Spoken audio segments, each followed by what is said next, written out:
आंख में मिला के क्या वो वर्ग है जिसका एक बेटा देश में ट्रैक्टर का स्टीयरिंग पकड़ के देश को खाद्य सुरक्षा देता है, तो दूसरा बेटा स्टैन गन पकड़कर सीमाओं पे देश को सुरक्षा देने का काम करता है। इसको आप देशद्रोही नहीं बताओ। बीजेपी के और एकमात्र विपक्ष के सांसद के रूप में जब मैं खड़ा होता था तो क्या क्या नहीं सुनना पड़ता था, ताने कसे जाते थे। मैं कहता था हमारे काका था वो बैठे हैं, उनकी किसान की बात मानो नहीं मानेंगे, किसान को किसान मानो नहीं मानेंगे, उपद्रवी बताता था कोई। मैं कहता था किसान को इंसान तो मानो कि नहीं, ये तो देशद्रोही हैं। ऐसी बात मैंने संसद के अंदर जब सुनी होगी मेरे पे क्या बनी होगी। और मैं खड़े होके मुझे पता है मैं इनकी आंखों में रड़कता हूँ। 1 साल तक किसान देश के इतिहास में काले अक्षरों में लिखा जाएगा। 1 साल तक किसी वर्ग को धरने देने पड़े हो। 1 साल तक जब किसान आंदोलन में किसान आया, 750 किसानों के शव इन धरनों से वापस आए। हर रोज हम किसी गांव में जाते थे, किसी के आंसू पोंछते थे और अगले दिन जाके देश की पार्लियामेंट में जाकर जब गवाही देने की कोशिश करते थे। मेरा सौभाग्य है कि आपके आशीर्वाद से मुझे 3 बार लोकसभा में आपका प्रतिनिधित्व करने का अवसर मिला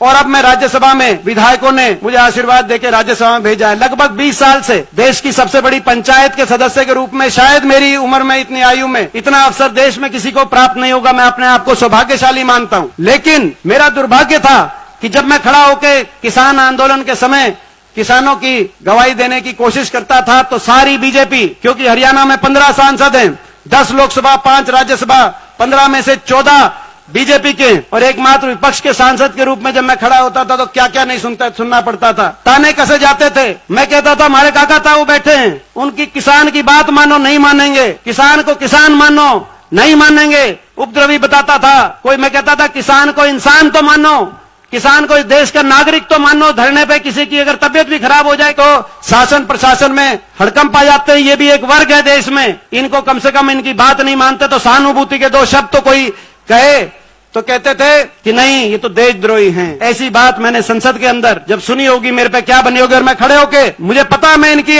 आंखों में रड़कता हूं। और तभी पिछली बार इन्होंने साम दाम दंड भेद का चक्रव्यूह मेरे को संसद में दोबारा जा पहुंचने से रोकने के लिए इन्होंने सब कुछ किया, इस बार भी करेंगे। लेकिन तब जब इन्होंने कहा देशद्रोही, तब मैंने खड़े होके उसी संसद में इन्हीं शासकों के आंख में मिला के क्या वो वर्ग है जिसका एक बेटा देश में ट्रैक्टर का स्टीयरिंग पकड़ के देश को खाद्य सुरक्षा देता है, तो दूसरा बेटा स्टैन गन पकड़कर सीमाओं पे देश को सुरक्षा देने का काम करता है। इसको आप देशद्रोही नहीं बताओ।